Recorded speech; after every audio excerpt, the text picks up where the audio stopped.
Took more than a year, but police say they have their man, or in the case of the serial shooters, their men. Joining us tonight is the head of the task force that hunted down the serial shooter suspects. Joins us now from the newsroom with our Carrie Pena. Carrie?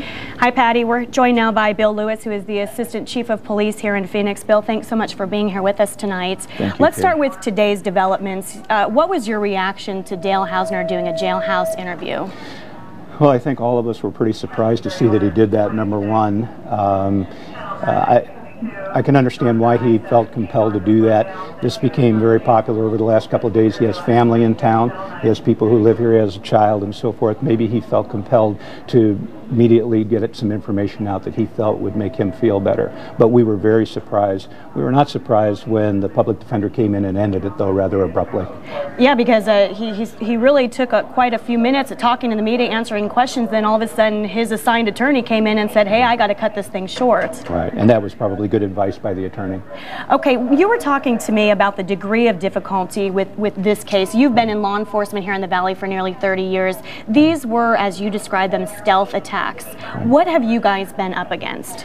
Well, this was a very difficult case. Both of these cases, both the baseline killer and the random shooter case, very difficult for us because unlike other serial cases around the country, like the DC sniper cases and others, they left calling cards, they left notes, they contacted the media. In both of these cases that we've been working, we've got none of that. We've got no contact from the people involved. They haven't left any evidence behind. That adds a tremendous degree of difficulty.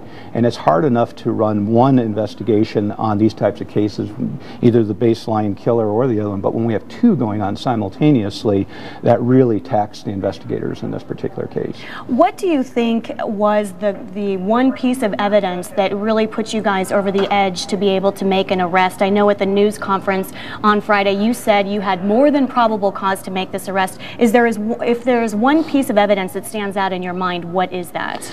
Well, as the events of last week progressed, as you know, we got a tip. We got some information on a name. We started following that in two different directions. Once we identified who he was and found a location where we were able to locate him and put surveillance on him, that was our utmost priority at that point, to make sure that we didn't have any other victims once we were watching these two guys. And at the same time, while the surveillance was going on, we had a whole slew of investigators trying to develop probable cause to arrest him. And remember, this was incremental information that we had.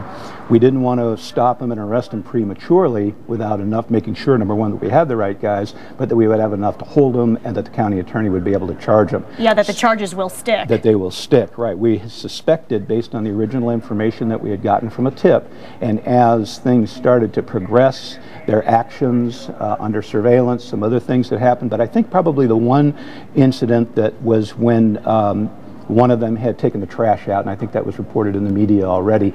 The surveillance officers had watched him take the trash out. The officers retrieved the trash, and inside there we found some pretty incriminating evidence. We found the city map that had, I think it had already been reported, that had pin marks on there from the different locations. Mm-hmm. There was some other evidence inside that bag. That was, I think, the point that pushed us over to believe we truly did have the right people at that point. All right, well, we have to wrap it up here, but just very quickly, Mr. Hausner said today, "Hey, I didn't do it, I'm not the guy." Any question in your mind at all that Dale Hausner took part in these shootings? No, the facts will come out later on in this, and I think it'll be clear to everybody, including the public, that we do have the right guy. All right, Bill Lewis, Assistant Chief of Police here in Phoenix. Thanks so much for joining us, Patty. With that, we'll send it back to you.